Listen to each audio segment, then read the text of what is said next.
So today we're going to be taking a look at YouTube deleting the channel of David Icke over coronavirus conspiracies, of which he was a major pusher. In fact, he was kind of on my list of people to debunk because he just said so much.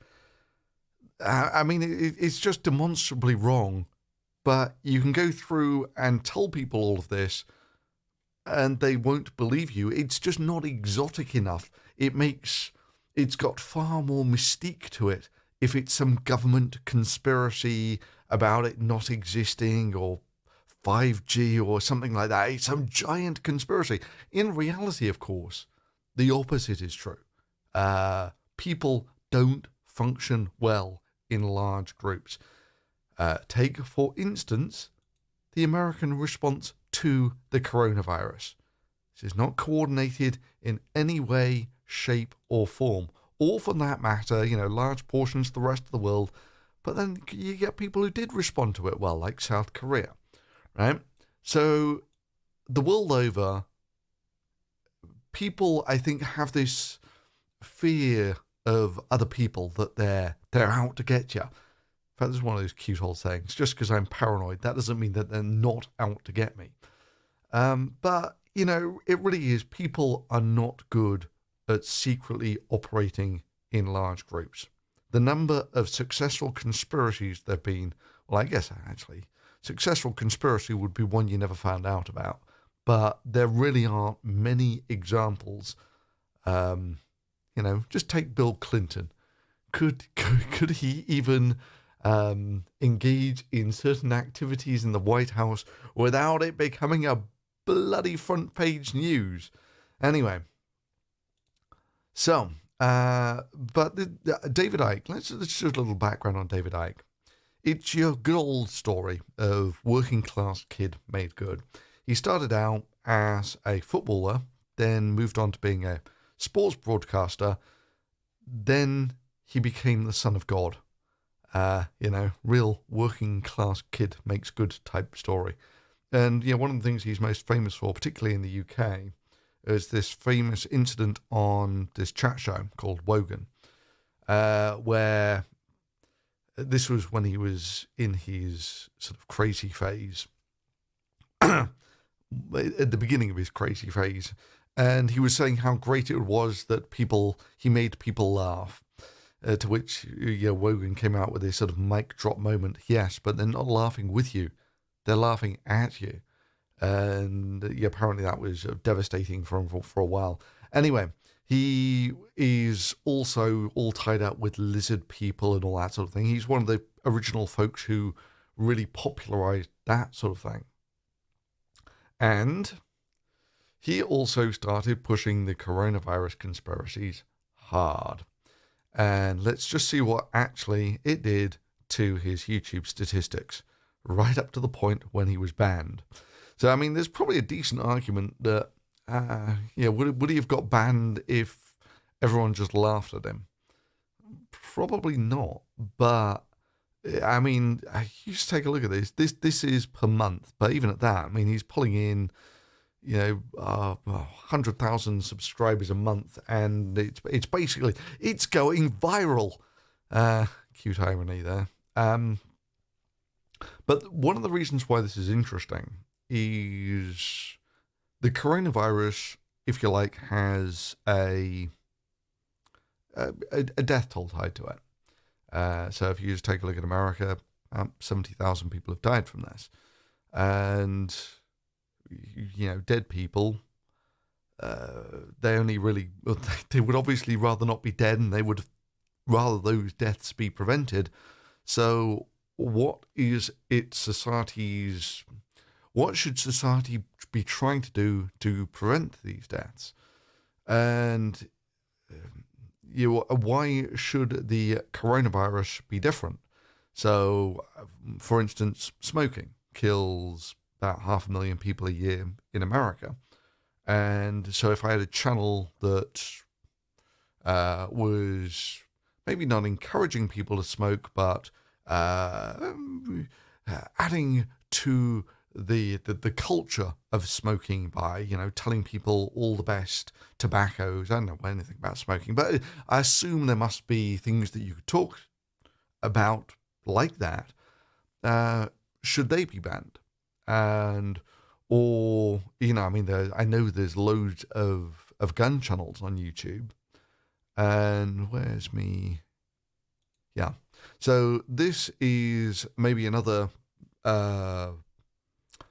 metric to stack it up against. There's been this long running thing that in America, about 30,000 people a year die in car crashes and get shot by guns.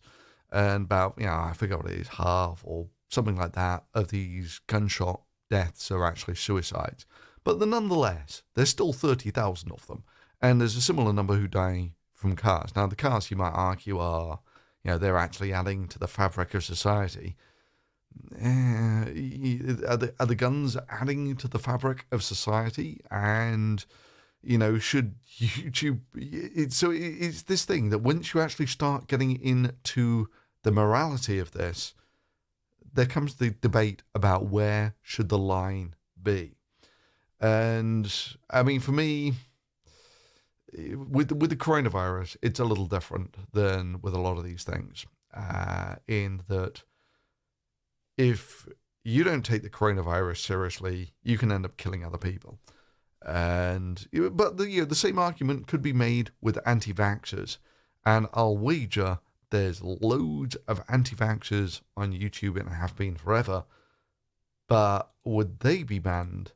Or is it just because the coronavirus is happening all in one go that it's taken seriously? So you sort of see the moral question here. I mean, they're all sort of variants on the trolley problem, which if you ever get into the trolley problem memes, they go on forever. I mean, the basics is this one. There's a lever, and the trolley is set to go down one of these tracks, and you can choose basically whether one person dies or 5 people die. It's a sort of utilitarian argument. And it turns out that if you actually put it in utilitarian terms, then yeah, most people say the one guy is kind of out of luck. That's the way that you're going to do this. And then there are variants that, you know, you rather than actually killing this guy, there is no one on this track, but you have to push someone off a bridge to flip the lever or something. So basically you actually have to actively now kill someone to save the 5. Now, in terms of, you take a look at the end results, of course, one person is dead. So does it really matter whether you kill them by flipping a switch or pushing them off a bridge? Well, most people see it as different because it's the way that your brain is hardwired. You know, there's sort of 2 elements to it. There's a sort of logistical element, which you're looking at here. And then there's a sort of communal element where you don't want to be the guy who pushes people off bridges, and you don't want to be seen as the guy who would push people off bridges. But anyway, there's a gazillion variants on the trolley problem, which some of them are, you can spend absolutely hours going through this. Yes, well, 1 person dies or 5 people die, but you get to see the trolley do a loop-the-loop. Anyway,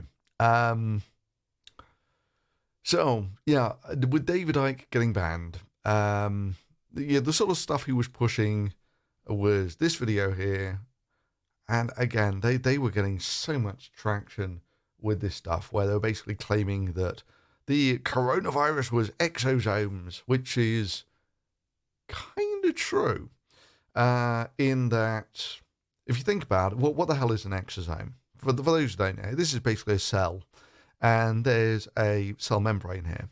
Now, getting stuff through cell membranes is one of the critical parts of life. In fact, you might remember I did one of these videos where I show that some astronomical amount of your body is related to these surfaces, that if you actually stretch all the surface in the human body out, yeah, these membrane surfaces, it's much bigger than the Statue of Liberty.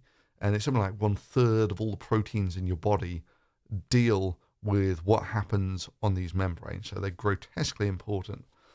And it turns out that getting stuff in and out of membranes is quite tough, right? Which is important because otherwise nothing would work in life. You need some barriers there.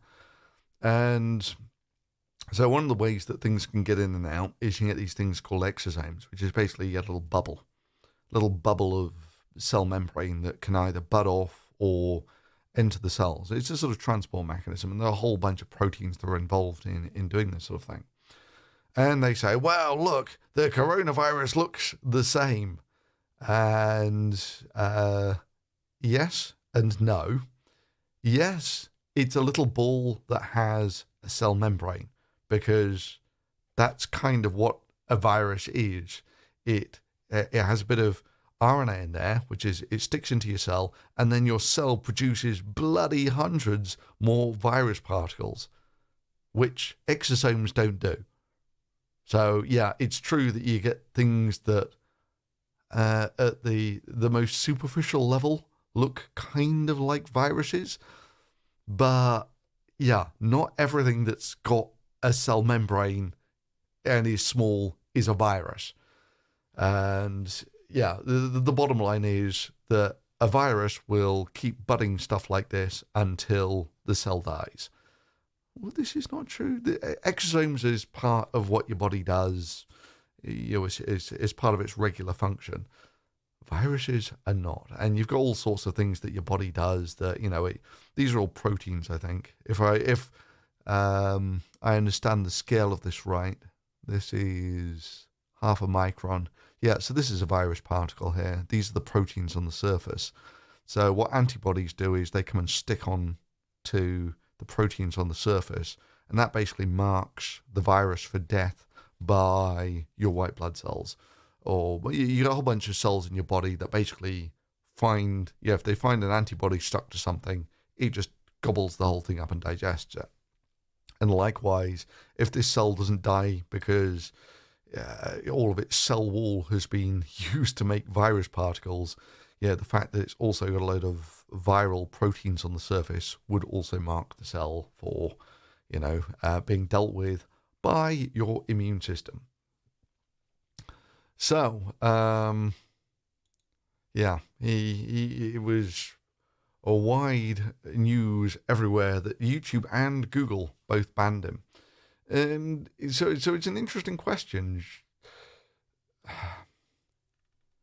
Do people have the right to say things on YouTube that'll get people killed? Well, I mean, they do that all the time. The question is, where do you draw the line? And a lot of people, YouTube is for certain a venue. There are expectations. The most obvious one is there is no porn on YouTube, and most people are happy with that. That's a freedom of speech that people should have clothes on when they're making their videos that no one's too bothered about. That being said, I mean, even these are kind of grey lines. You take a look at your typical pop music video, and you don't have to take off much more clothes, and lots of grey lines. Anyway, so what do you reckon? Should he have been banned in the...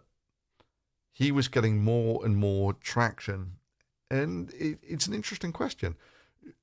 YouTube, for certain, they could be seen as profiting off it or promoting it. And it's another interesting thing that apparently YouTube's algorithm can't stop this sort of thing if people have a thirst for it. And I think this is one of the real problems, is people have this thirst for secrets. And that's exactly what conspiracy theories give them. Is it's all a secret and no one's telling you the truth except me. So I think I'll call it quits for the day there. And with absolute certain, just by saying his name out loud, this video is gonna get demonetized. And the same thing happened when, who was it? Alex Jones. Yes, just for mentioning his name, that was enough. But you take a look at where Alex Jones ended up. He was selling a toothpaste that he claimed cured the coronavirus or protected people from it. Now, and that was one of the ones where I think it was the CDC actually got involved and said, "Nah, we're going to sue you if you do that sort of thing." So this was too much even for them. So yeah, I don't know. For me, I find it hard to weep any tears over this, but it's difficult to. If you're going to allow people to promote stuff like this, what about faith healers, right? Should faith healers be banned? Because there's certainly, it's the same deal. They're basically, don't we have some, yeah, Benny Hinn. There you go. Famous faith healer. He'll cure your cancer if you believe enough and pay enough money. And he's got, 200,000 subscribers? Not looked at his videos, actually. Good God, he puts out a lot of them. And not many of them get many hits. Let's take a look at them by most popular. Bet some of them are millions, guaranteed. Actually, no, surprisingly not so much. Anyway, faith healers or whatever, the guys who claimed that they were going to destroy the coronavirus by prayer. Should they be banned? Or is it only you ban them if people start believing their crazy stuff? So, I don't know. Let me know what you think in the comments below. Thanks for watching, and see you next time.